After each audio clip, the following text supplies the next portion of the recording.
الله والله والله والله الله والله والله والله اللهم أرنا حقا حقا وارزقنا اتباعه وأرنا باطلا باطلا وارزقنا اجتنابه۔ السلام علیکم ورحمۃ اللہ وبرکاتہ۔ آج انشاءاللہ میں آپ کے سامنے سورۃ محمد جو ہے اس کی وضاحت آپ کے سامنے انشاءاللہ رکھوں گی، اس کا مرکزی مضمون، اس کے اہم نکات، زمانہ نزول اور مختصر وضاحت آپ کے سامنے انشاءاللہ تعالی رکھوں گی۔ سورۃ محمد جو ہے وہ ہجری 2 میں نازل ہوئی، غزوہ بدر سے کچھ عرصہ پہلے۔ اس سورت کا نام جو ہے وہ القتال بھی ہمیں پتہ چلتا ہے۔ تو جیسا کہ میں نے کہا کہ اس کا مرکزی مضمون اور اہم نکات اور زمانہ نزول اور مختصر وضاحت انشاءاللہ تعالی میں آپ کے سامنے رکھوں گی۔ تو اس کا مرکزی مضمون جو ہے وہ ہے کفار صحیح پوزیشن، منافقین کی منافقت اور احکام میں جنگ اور فلسفہ جہاد اور ترغیب جہاد اور اللہ تعالیٰ کی مدد۔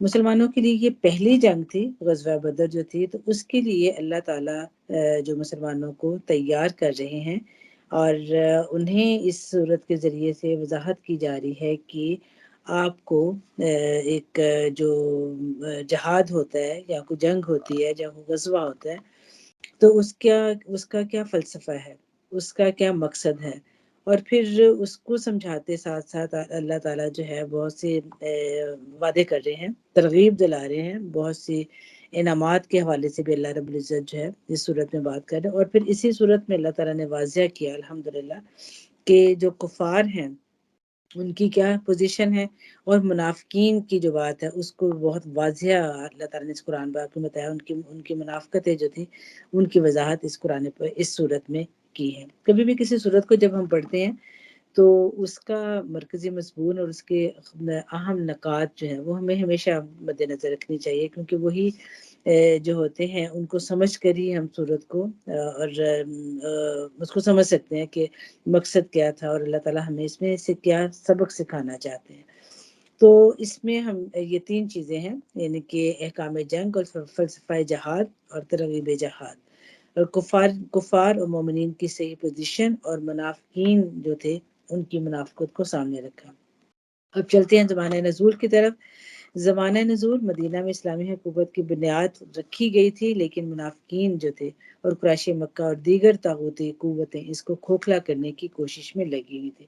تو اس لیے ضرورت تھی کہ مسلمانوں کو ان کا مقابلہ کرنے کی یا ان کو بتانے کی کہ مسلمان جو ہیں وہ اب کمزور نہیں ہیں، وہ مدینہ میں آگے ہیں، اللہ تعالیٰ کی تائید جو ہے وہ اس میں شامل ہے۔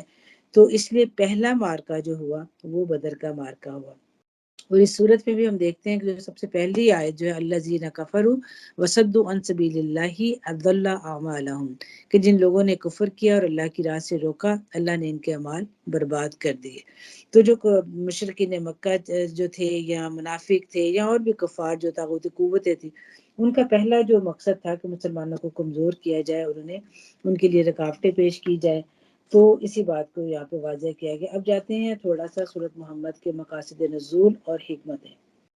مسلمانوں میں جہاد اور انفاق کا جذبہ ابھار کر غزوہ بدر کی تیاری کروائی جا رہی ہے، یعنی کہ اس کا مقصد نزول تاکہ مسلمان نشر صدر کے ساتھ مال اور جان کے ساتھ لڑے۔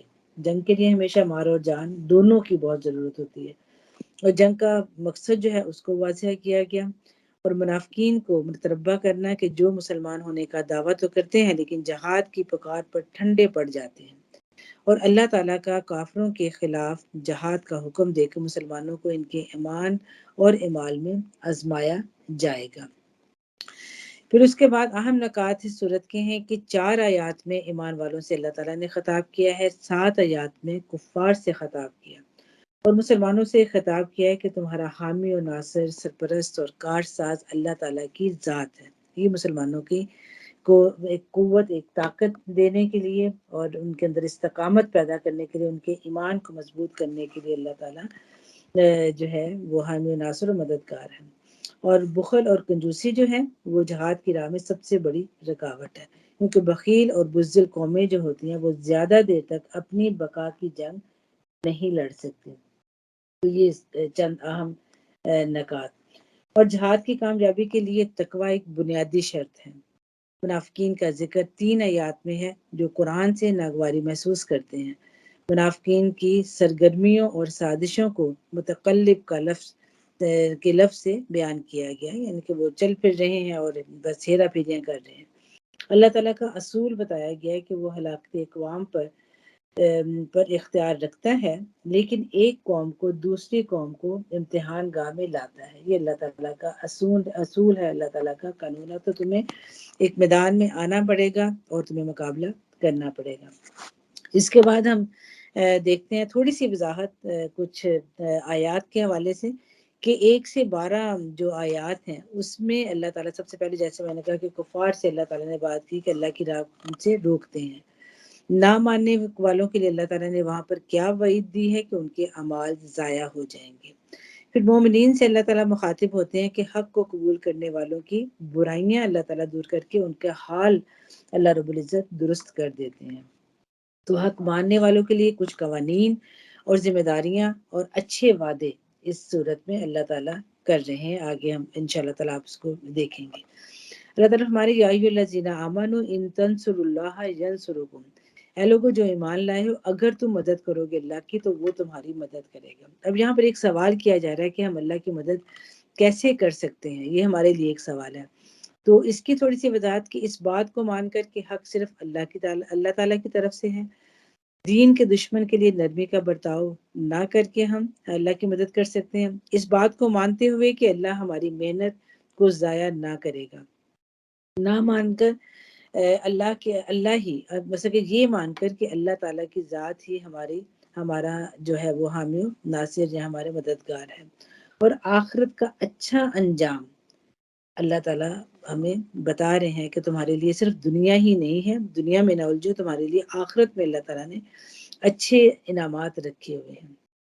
رکوع 2 اور 3 میں اللہ تعالیٰ بات کر رہے ہیں متقین کے لیے 4 قسم کی نہروں کا اللہ تعالیٰ نے وعدہ کیا، جو کہ نترے ہوئے پانی کی نہریں، دودھ کی نہریں، شہد کی نہریں، شراب کی نہریں۔ تو یہ وعدے اللہ تعالیٰ کے۔ منافقین کی علامات اور عذاب کا بتایا گیا، آگے انشاءاللہ تعالیٰ آپ کے سامنے میں رکھوں گی۔ اور پھر مومنین کو شرک سے بچنے اور استغفار کرنے کا حکم دیا گیا، کیونکہ ایک مومن کے لیے سب سے بڑا جو جرم ہے وہ شرک ہے، اور سب سے جو بہترین راستہ ہے وہ رجوع کا راستہ ہے کہ جب استغفار کرتا ہے ایک مومن تو اللہ تعالیٰ اس کے لیے تمام راستے آسان کر دیتے ہیں۔ پھر اللہ تعالیٰ بتا رہے ہیں مثل جنت التی وعد المتقون، کہ متقین مثال اللہ تعالیٰ جنت کی دے رہی ہے وہ جو وعدہ کیا گیا ہے پرہیزگاروں کے لیے، متقی لوگوں کے لیے۔ والذی نہتدوا زادہم ھدی وآتاہم تقواہم، وہ لوگ جو ہدایت چاہتے ہیں وہ ہدایت پر ہیں، اللہ تعالیٰ ان کی ہدایت میں اور اضافہ کر دیں گے، اور اللہ تعالیٰ ان کو تقوی عطا کریں گے۔ اور ترجمہ سیدھا ہی، اور جنہوں نے راہ پائی اللہ نے ان کی ہدایت اور زیادہ فرمائی اور ان کی پرہیزگاری انہیں عطا فرما دی، یعنی کہ نیکی کا صلہ مزید نیکی کی توفیق اور ہدایت کا مزید ہدایت ملنا۔ یوں ہی علم کا صلہ جو ہے وہ مزید علم کی توفیق ملنا ہے، اور علم سیکھنے پر اللہ تعالیٰ مزید علم عطا فرماتے ہیں، اور دیگر علوم کی بھی راہ اللہ رب العزت ہمیں دکھاتے ہیں۔ یہ تو تھی مومنین کے لیے اللہ تعالیٰ نے جو خوشخبریاں اور اللہ تعالیٰ نے جو نعمتیں دنیا اور آخرت کی ان کے لیے نوازی تھی، اس کے حوالے سے کہ جنات کی بات بھی کر دے کہ انہیں جنتیں دی جائیں گی، اور پھر یہ کہ یہاں پر اگر تم ہدایت پر ہوگے تو اللہ تعالیٰ اور تمہیں ہدایت دے گا اور تمہیں تقوی جیسی نعمت عطا اللہ تعالیٰ فرمائیں گے۔ اور پھر دین کے دشمن جتنے بھی زور آور ہوں، اللہ کی مدد ہمیشہ مومنین کے ساتھ رہتی ہے۔ الذین اہتدوا زادہم ھدی وآتاہم تقواہم، جو ابھی میں نے آپ سے پہلے بات کی۔ تو ہدایت لینے والوں کے لیے اور زیادہ ہدایت اور تقوی کا وعدہ، اور یہ خوشخبری ہے ایک مومن کے لیے کسی بھی مقام میں، دین کے مقام میں آگے بڑھنے کے لیے۔ منافقین کی کچھ علامات جو ہیں وہ بھی جو بتائی گئی ہیں ان 2 رکوعوں میں، مختصر آپ کے سامنے رکھتی ہوں کہ منافقین جو ہیں وہ سنی انسنی کرتا ہے، اور پھر خواہشات کی پیروی کرتا ہے، اور پھر بہانے لگاتا ہے، دل میں ان کے بیماریاں ہیں، اور عہد پورا نہیں کرتا، اور لمبی امیدیں رکھتا ہے، اور کچھ مانتا ہے اور کچھ کا انکار کر دیتا ہے۔ یہ کچھ پوائنٹ اللہ تعالیٰ نے ان آیات میں ہمارے سامنے رکھے، اور پھر ان کے لیے عذاب کی بھی بات کی، اور وہ ان کا عذاب دنیا کا بھی اور آخرت کا بھی، اور دنیا کے عذاب کے ساتھ ساتھ آخرت کا عذاب کہ جہنم کا عذاب۔ اور دنیا میں کیا عذاب ہے کہ دلوں پہ ٹھپے لگ جاتے، دلوں پہ مہر لگ جاتی، اللہ کی رحمت سے انسان دور ہو جاتا ہے، اللہ کی لعنت ان پہ پڑ جاتی، اندھا اور بہرا ہو جاتا ہے انسان کہ اسے کچھ نظر نہیں آتا، حق نظر نہیں آتا، حق سنائی نہیں دیتا، اور گناہ کرنا اس کے لیے آسان ہو جاتا ہے، اسے اس میں کوئی رکاوٹ یا کوئی اس میں کوئی برائی نظر نہیں آتی۔ اور پھر موت کے وقت کی سزا وہ اللہ تعالیٰ نے قرآن پاک میں بتائی ہے کہ جب فرشتے ان کو پیٹتے ہوئے لے کے جائیں گے، یعنی کہ جب ان کی روح نکالیں گے اور جو بھی انہوں نے اعمال کیے ہوں گے ان کے سارے اعمال ضائع ہو جائیں گے۔ تو اس کے علاوہ اگر ہم دیکھیں تو ان کے اعمال کا معاشرے کے اوپر کیا اثر پڑتا ہے، معاشرے کو کیا نقصان ہوتا ہے، زمین میں فساد برپا ہوتا ہے جس کی شکل میں ایک دوسرے کے گلے کاٹے جاتے ہیں۔ اس لیے اللہ تعالیٰ منافقین کی منافقت کو جو ہے وہ قطعاً پسند نہیں کرتے، کیونکہ وہ معاشرے کا سکون برباد کر دیتے ہیں۔ رکوع 4 کے اہم نکات، سب سے پہلے اللہ تعالیٰ فرما رہے ہیں وَلَنَبْلُوَنَّكُمْ حَتَّى نَعْلَمَ الْمُجَاهِدِينَ مِنْكُمْ وَالصَّابِرِينَ وَنَبْلُوَ أَخْبَارَهُمْ۔ ہم ضرور تم لوگوں کو آزمائش میں ڈالیں گے تاکہ تمہارے حالات کی جانچ کریں اور دیکھ لیں کہ تم میں مجاہد اور ثابت قدم کون ہے۔ اب یہاں پر آزمائش اللہ تعالیٰ مومنین سے مخاطب ہے کہ اللہ تعالیٰ ضرور تمہیں آزمائے گا، اور وہ اس آزمائش کا جو ہوگا یعنی کہ تمہیں اس میں جدوجہد مجاہدہ، اور مجاہدے کے بدلے میں اللہ تعالیٰ تمہیں صبر اللہ تعالیٰ عطا کریں گے، اور ثابت قدمی اللہ رب العزت عطا کریں گے۔ رسول صلی اللہ علیہ وسلم کو تسلی دی گئی ہے، اور ایمان کو پرکھنے اور قائم رکھنے کا فارمولہ بتا دیا گیا کہ تمہیں کیا کرنا ہے، اور کفار اور منافقین کے رویے اور عذاب بتایا گیا ان چوتھے رکوع میں۔ تو سب سے پہلے مومنین سے خطاب اللہ تعالیٰ کر رہے ہیں کہ اطاعت کا حکم ہی اعمال کی بقا کا ذریعہ ہے۔ اللہ اور رسول کی اطاعت نہیں کرو گی تو تم اپنے اعمال کو بچا نہیں سکو گے، تمہارے اعمال ضائع ہو جائیں گے۔ دنیا کے کھیل اور تماشے میں نہ پڑو، ایمان اور تقوی کا طریقہ اپناؤ، بخل سے بچو ورنہ اللہ تمہاری جگہ اور لوگوں کو لے آئے گا، اور اس بات پر یقین رکھو کہ اللہ غنی ہے اور تمہارا محتاج نہیں ہے۔ الذی کفروا وصدوا عن سبیل اللہ اضل اعمالهم، بالکل پہلی آیت میں جب اللہ تعالیٰ نے اپنے اعمال کے ضیاع کا طریقہ بتا دیا کہ جب انسان اللہ تعالیٰ کے بتائے ہوئے احکامات کو نہیں مانتا، قبول نہیں کرتا، تو وہ کیا ہوتا ہے، وہ انکار کرتا ہے، کسی بھی شکل میں انکار کرتا ہے، اس کے اعمال ضائع ہو جاتے ہیں۔ اور دنیا کی زندگی تو کھیل اور تماشا ہے، اور ایمان جو ہے اور تقوی جو ہے وہ اصل متاع ہے ایک مومن کی۔